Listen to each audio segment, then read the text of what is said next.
whakarongo ki te tangi a te korimako. Kōrero flowing out the hook of force. Kaupapa relevant, kaupapa out of bounds, kaupapa exigent, kaupapa paramount. Nā ko nā whakapiri mai ki te kaupapa tino whakahira hira whakarongo pi kari kari mai. Hare hare mai, o Taringa hare hare mai. We gotta gather up close everybody, gather up close everybody. Kani move that body, kani move that body. Tēnā anō koutou e te whānau. It's been a while since I've used that. Ai.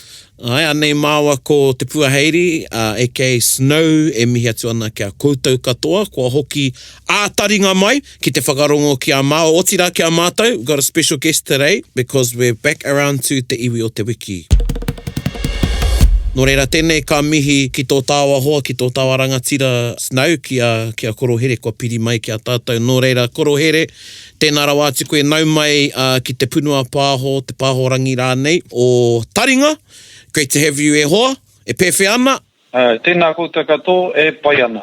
Ka pai, and that's a big clue, Korohere Ngāpō, so if you don't know who that is, that's a clue for who the iwi o te wiki is. But we're going to launch into our kīwaha o te wiki first, and we asked Korohere to share one that he's heard at home within Parehauraki. Kīwaha. The kīwaha for the day o te wiki is... Foo. Foo. Is that how you say it, bro? Foo, ai. Foo. Foo, so it's not like kung fu or kung fu or like egg foo yong or, you know, or foo foo, or it's W-H-U, neha, koe spelling. Ai, yeah, it's a very funny expression depending on the intonation of how you use it. That's right. Ka pai. So like, oh man, I went to the gym and I done one burpee. Foo.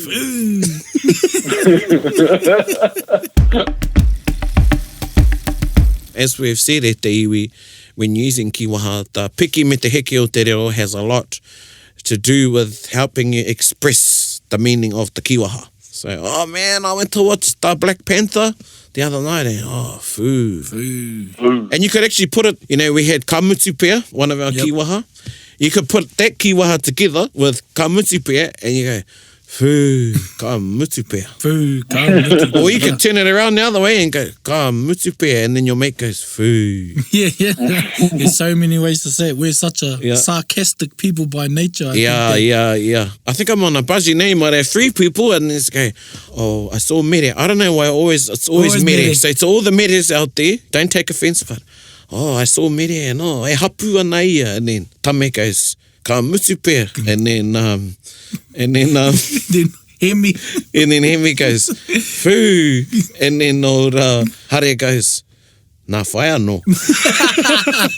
Hoi anō e te iwi, koe nā tātou kīwaha. Our little challenge between ourselves is to use that kīwaha throughout the duration of today's podcast, coming out from Te Awa Mutu under the auspices of Te Wānanga o Te Roa. Hoi anō e Korohere tēnei te whakaokawa ke I taku mihi ki a koe mō ko whai wāhi mai, ko whakai mai ki te kōrero ki a māua otira ki ngā taringa o ngā iwi o te ao, because this podcast is listened to all over the world. E nō reira e te hoa tēnā koe, e mihi ana ki tō tātou maunga, kia moe hau, o tira ki ngā poito o te kupenga. Tara mai nuku, anei ki roto o tīkapa ki Parehauraki.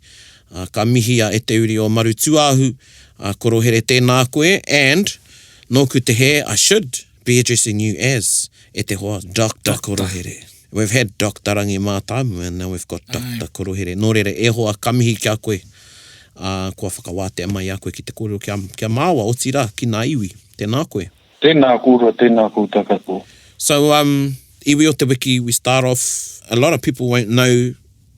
And you're probably saying, who doesn't know who Maru-Tuahu is? Yeah.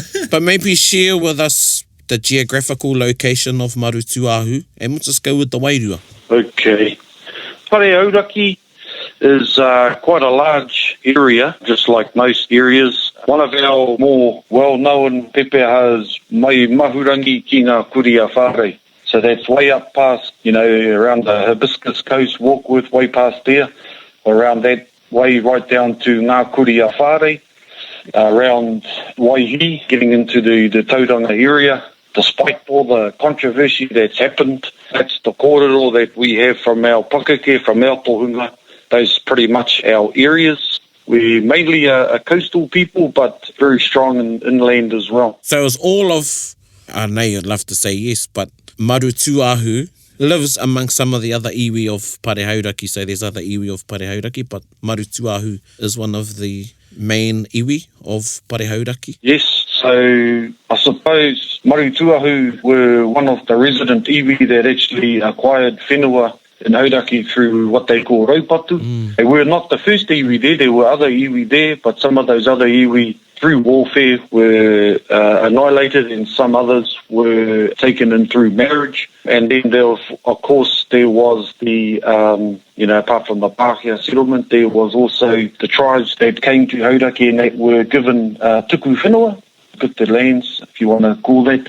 And over time, there's been lots and lots of wonderful marriages and celebrated marriages. You'd find it hard today to find people in Hauraki that cannot whakapapa to the toi whenua people as they were known, and then the Maru-Tuahu people, and then even the ones that are there through tuku whenua. So, marriage is a wonderful thing, I guess. Tika, yeah. Ngā hononga katoa. Hey, about that tuku whenua, so could you elaborate more on that? Because I understand Harataunga is a place of Ngāti Porou. Could you let our listeners know how that came about or how that happened? Yes, so the Tamatara, Ngāti Tamatara and Ngāti Patu Kirikiri are the resident iwi, the tangata whenua, iwi of Kennedy's Bay. But during the 1800s, the mid-1800s, there was an exchange of 8,000 acres or so to particularly a hapu of Ngāti Porou, and that was through rangatira ki te rangatira, chief to chief. And there were also marriages, some prominent marriages from those ties, those kinship ties. And then over time, Ngāti Porou also were able to acquire some other gifted lands around the Mata Ora, which is just past Waihi Whakamatawai. So even though these iwi are there, and they definitely have a place in the history of the Parehauraki tribes, the tangata whenua tribes still have urupa, still have kōiwi, still have even marae and kāinga there. Kia ora. So those are, some of the interesting things about iwi that acquire land through tuku whenua. Fu. Oh, yeah, that was a good one. Fu. You got that. You nailed that. Fu. I just want to, sort of whakawhānui, elaborate on tuku whenua. Some of our listeners that won't be familiar with that term. Tuku whenua is a tikanga or custom within te ao Māori when land is gifted and given as a provision for another hapu or person, or even iwi in this case, to live on. And sometimes there are some conditions in order for that tuku whenua to remain. But most of the time, that tuku whenua can be seen as a gift of land. So other than a person, ki te ao Māori, land is the most valuable thing. It's more valuable than pounamu, it's more valuable. And that's taking into account too, tuku whenua could be the gifting of a tauranga ika, a fishing spot. Yeah, exactly. Giving over part of a forest. Tuku taonga comes into that as well, or could be a place where people were given a bit of whenua to stop on their way to somewhere, and there could be a sanctuary for them. Like a neutral checkpoint of somewhat. Yeah. And the other way of looking is when you're bequeathed land. Yep. As another sort of aspect of tuku whenua. Koina te tuku whenua. Kia koutou te iwi e whakarongo mai nā. Koina te tuku whenua. I don't know if I'd give a bay away. Yeah. They didn't really, and I think you said it, hoa, they didn't really give it away, but as I said, there's some conditions there. Kua haere ahau ki reira, and ka mihi tonu au ki te tangata whenua. Ai. Ka mihi au ki te whānau a rākairoa, taku mohi o koina te hapu, o Ngāti Porou, o tērā wāhanga o Ngāti Porou. Hoi anō, koina te ahu o te tuku whenua.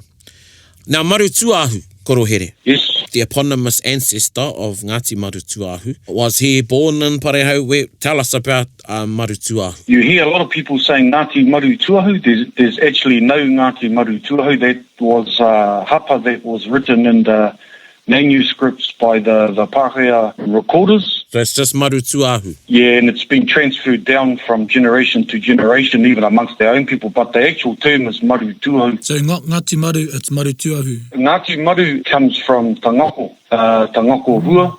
So Maru-Tuahu had 5 sons. Hold on, let me go back a bit. So our ties start with Maru-Tuahu being raised in Kāwhia Moana, and Hotunui was his father. And when Hotunui was living amongst the people there, amongst some of the tangata whenua and whanaunga there, unfortunately Hotunui was accused of stealing a riwai. So he got offended and he went away to Hauraki. But before he left, he said to his wife, Mihi Rāwhiti or Muri Rāwhiti, or Whaia Tāpoko, depending on which name you adhere to. He said, if I have a boy, name him Maru-Tuahu. And anyway, Maru-Tuahu, when he was born amongst his whanaunga, he grew up and he got teased a lot. So he wanted to find out who his father was so he could go and, just like Maui Tiki a Taringa, go and have all the traditional karake and tohi and pure and so forth. So his mother said that he was to go to the Hauraki area. She pointed the area to him. So they set off to the Hauraki area. When Maru-Tuahu got there, he found his father Hotu, had the appropriate karake and so forth. And then, as you do, you meet some woman and then produced issue from those 2 sisters who were part of the toi whenua. And then the sons were known to be born. And they were the ones that had all tribes named after them. So Maru-Tuahu the father, and then there was Ngāti Tamatara, Ngāti Whanaunga, Ngāti Maru, and then from there we get Ngāti Maru. But the confusion is that most people make is they refer to Hauraki as Ngāti Maru, where Ngāti Maru is actually one of the names was taken, Ngāti Maru, after Tauru Kapakapa, one of the sons of Maru-Tuahu. Okay. And through Tamatara, you go down a couple generations, and you have Tuku, who was the great-granddaughter of Maru-Tuahu, who also had a marriage with Pawa, right. who was the brother of Mahuta. Yes. And so you got quite a few links, and, strong links too, actually. Yeah. Between our whanaunga of Waikato. Remembering too that when, Maru was Painui himself, so he was one of the ones that grew up in the traditional whare wānanga and so forth. But there were also strong ties to Taranaki as well. Yes, so when you talk about Maru-Tuahu, you're talking about the confederation of the tribes that descend from Maru-Tuahu. Yes, that's right. I.e. Ngāti Maru, who is not Maru-Tuahu, but is a descendant of Ngāti Whanaunga and Ngāti Tamatera. Yes. And any of the other iwi or hapu that come off are collectively called Maru-Tuahu. Yes. Kia ora, tēnā koe. Now, Maru-Tuahu, te iwi o Maru-Tuahu, they were one of the iwi that had contact with Captain Cook, eh?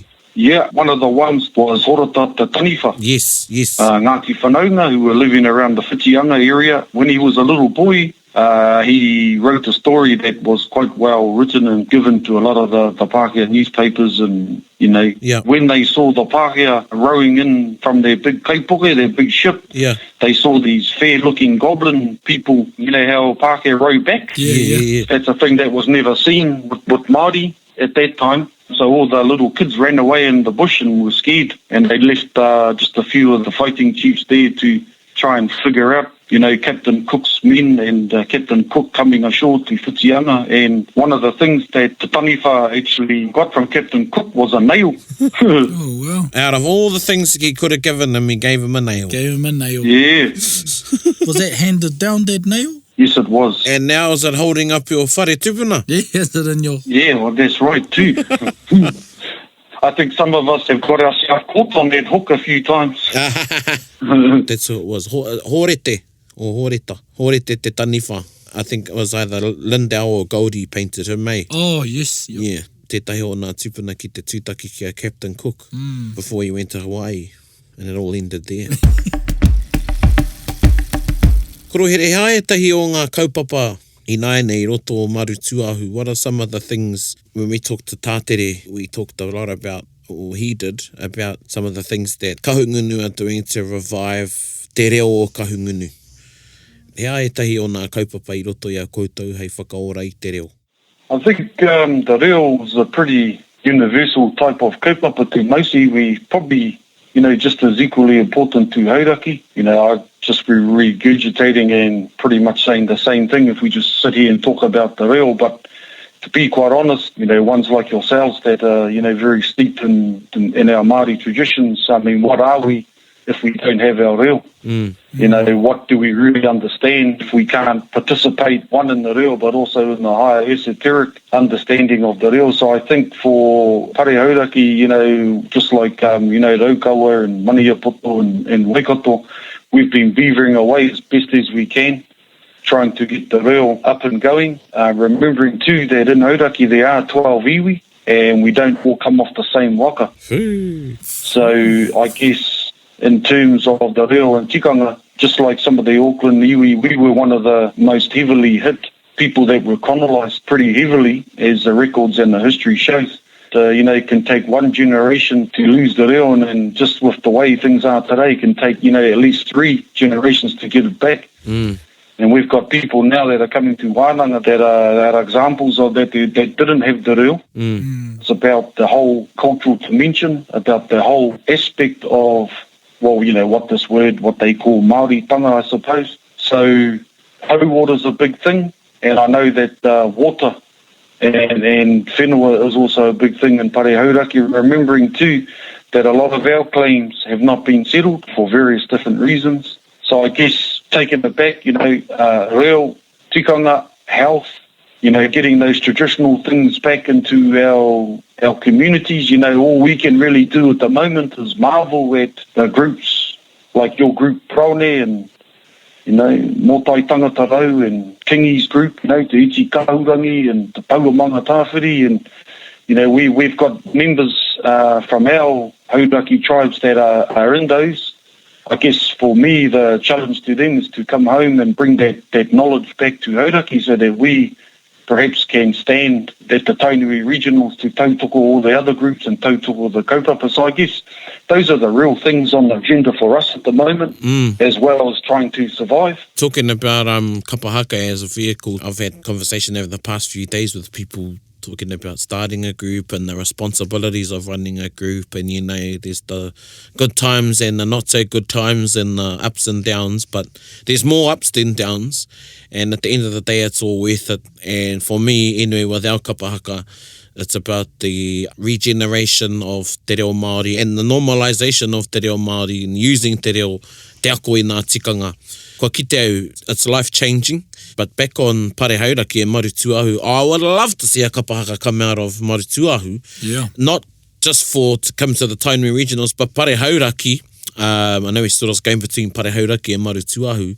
You've had your fellas whakataetai, or the Hauraki Festival has been going for years. Yeah. And really, a lot of iwi and kapahaka need to thank pare hauraki for that initiative, because it has been a start-up for a lot of rōpū. Or it's been a place for a lot of kapahaka to cut their teeth, so to speak, and get experience. So, ka mi hoki au ki a koutou korohere mō tērā kaupapa, mo te pare hauraki festival. Engari, kia kaha kia koutou, I roto I nā mahi. I mean, we're all trying to do our bit.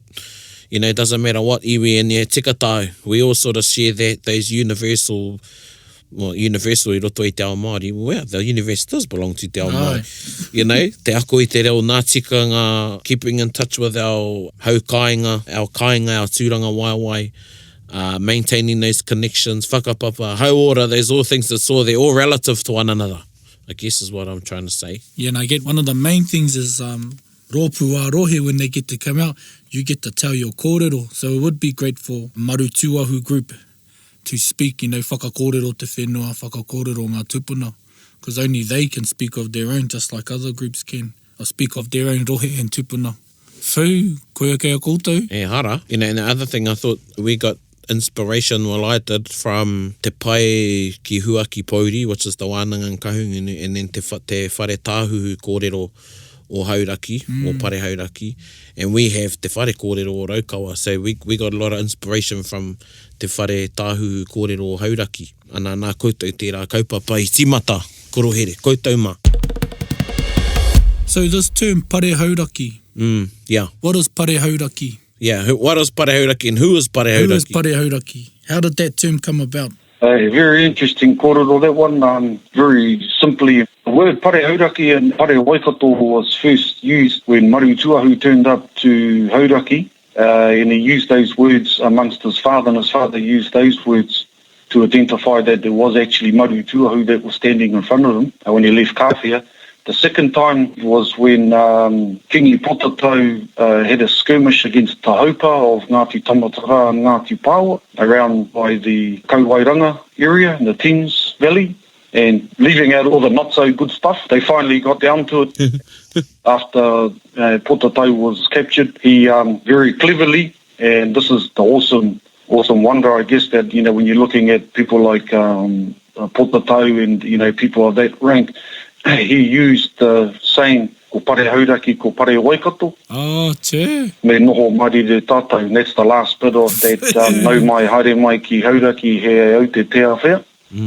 Kia wete ai te ahi kōmau, me whakamaumahara rā, o aua rā o mua not. So what that means is that even though, you know, we're having strife and raru at this time, we should remember that we all come off the same lines of pedigree, the same lines of blood. Yeah. And it's not right for us to be in war. And from there, I understand that was the last raru between pare hauraki and pare waikato. So that name has stuck. There has been some explanation about pare hauraki is for a certain amount of iwi, but the actual whakapapa and generic term actually goes back to what I shared with you. Ka pai. Hoho nui tērā kōrero. Yeah, I'll say. Ko pare hauraki, ko pare waikato, me māri re tātou. Ko pare hauraki, ko pare waikato, me noho māri re tātou. The other pepe hai now is hara mai ki pare hauraki te aute te awhea. Te aute, yeah. Yeah, was that part of it? Something te ahi kōmau. Yeah. Kia wete ai te ahi kōmau. So, you know, we talk about nau mai haere mai ki hauraki he aute te awhea, ko te aute te awhea was brought over from the islands. And it was a plant, supposedly, that only grew in the fertile soils of Hauraki. The last time when I was in Tahiti, I was able to, well, the place we were staying had one. So I was able to get some photos and actually see the oat there for the first time in my life. Yeah. So apparently it doesn't grow in Aotearoa now because the temperature has gone colder over the last, you know, thousands and thousands of years. So that row, or that type of mulberry bush, was the one that, you know, just like every iwi, you know, Raukawa's got their one, and, you know, Maniapoto's got their one. That was the thing that kind of stuck in our kōrero, was the aute. And the kōrero we have is that if it was, like, stormy or windy, and the aute tree or plant was sitting still in the storm where it should be moving, we knew that he kōrero whakatūpatotanga. It was a warning. And we saw some of these signs back in the early days of when we were at warfare with other iwi. And then, funny enough, if you sit long enough in the bush and you get to know your plants, you can actually see those same types of tohu and those same types of signs in some of those rākau. So that's the aute. And that's probably just like every iwi, you know, they have a special plant or a special tree or something. Snow's got heaps up north. Yeah. Get a license soon. He rawe katoa tērā kōrero ki au Korohere. And, you know, it's interesting you talk about the aute brought over from Tahiti. It's the tapa, Tapa, Eritiki te tapa cloth. And now it doesn't grow anymore. And I know it's one of two places within Tainui where the tropical plants grew. One was in Aotea, where whakaotirangi her garden still is. Oh, wow. And some of the taro that was brought over on Tainui still grows there. You like taro, eh? Ai, pai te taro. Tō tāha mua hoki. Ai, Hey. yeah. Can you explain a bit about the marae mātai whetū? I noticed it was quite a place of significance in time of yore. Yes, some of the marae that affiliate to Maru-Tuahu. Principally, obviously, there's, Ngāti Tamatara and Te Pai o Hauraki.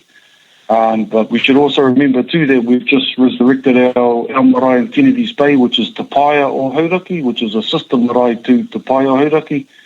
And that's Maru-Tuahu, Ngāti Tamatara, also acknowledging all the other iwi. Mātai Whetū, the one that we stayed in not too long ago. Mātai Whetū is quite an important marae for our people because it talks about our tātai arorangi.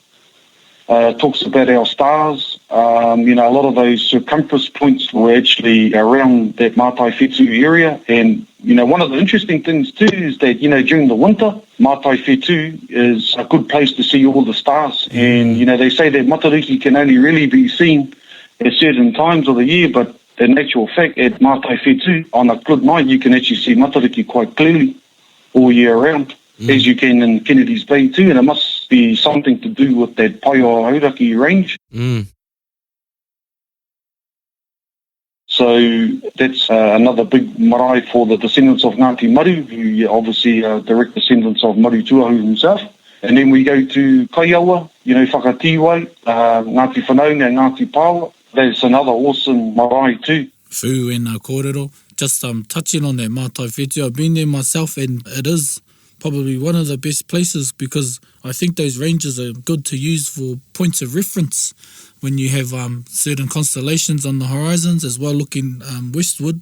Because you have some places to go during holiday time, what are some things that our listeners should know about places like, you spoke of Kaiawa, Whitianga, is whangamata in your fellas rohe? Yes, whangamata, right down to Waihi, to some of those places that have been controversy that has arisen, but that's another kōrero we can have about and there was raupatu there as well. Yep.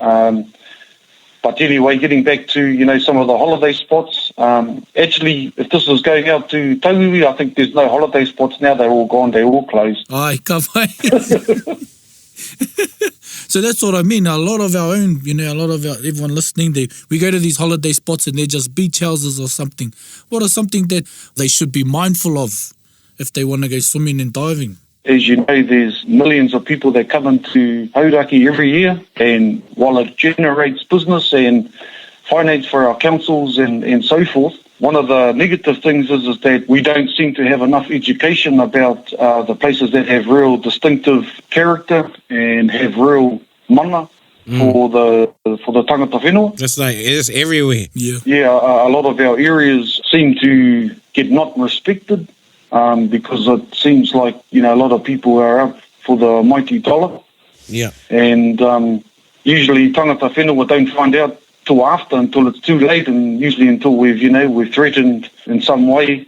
Even though Hauraki is a beautiful place and we get thousands and thousands of people pretty much every week, they say the statistics tell us, we don't think that people are really here for the cultural aspect. I think it's more for the beauty and for the tourism. Well, we all have a responsibility, whether we're Māori, Pākehā, whoever, in upholding the mana and the tapu of those places and perpetuating the kōrero to do with those wāhi tapu, tūtohu whenua, sites of significance. And mā tātou e whakatauira ki a tātou tamariki mokopuna. We need to exemplify that behaviour of taking responsibility to the next generation. Ko koe tēnā, e te hoa, e te rangatira, Korohere. I've learned heaps in this short kōrero with you about Maru-Tuahu and Pare Hauraki. Fu.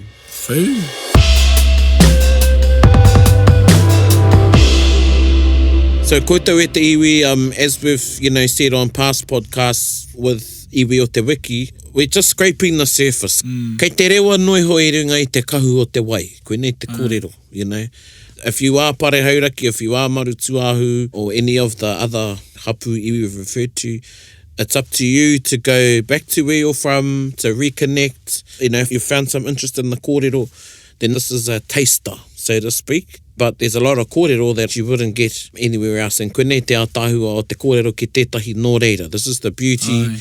And really, we're privileged to talk to somebody who is working in the iwi and is a practitioner of the tikanga of his iwi and the reo of his iwi and is in there moving and shaking. So, ko māua tēnei e mihi atu ana e tai, Korohere, tēnā koe? Tēnā kōrua, tēnā koutou katoa. Tēnā rau atu koe, and kia koutou e ngā kaiwhakarongo. One more from me and the bro.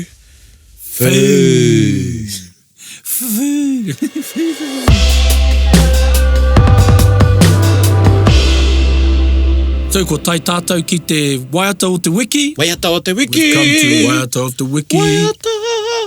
And that is Kotahi Kapua I te rangi. Do you know this waiata? No, never heard it. It's a very good one. I learned it back in intermediate.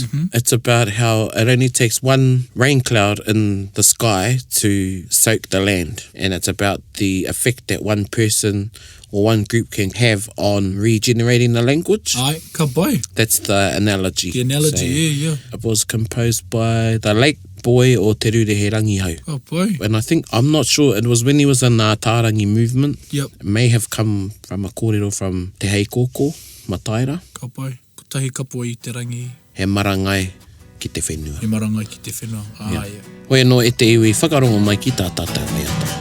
Kotahi Kapua ki te rangi, he marangai ki te whenua.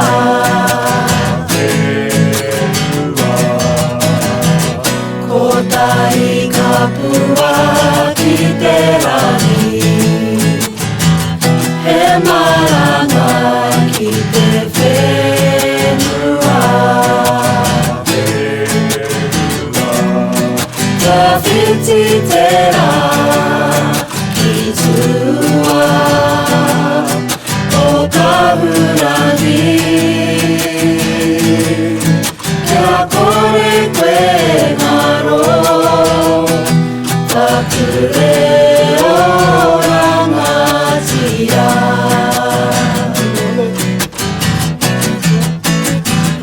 Kotahi Kapua ki te rangi, he marangai ki te whenua.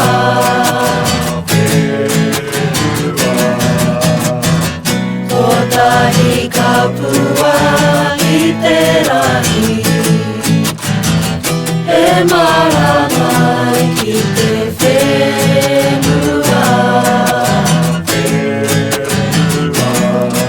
Ka whiti te rā ki tua o ka hurangi. Kia kore koe ngaro, whakure o rangatira.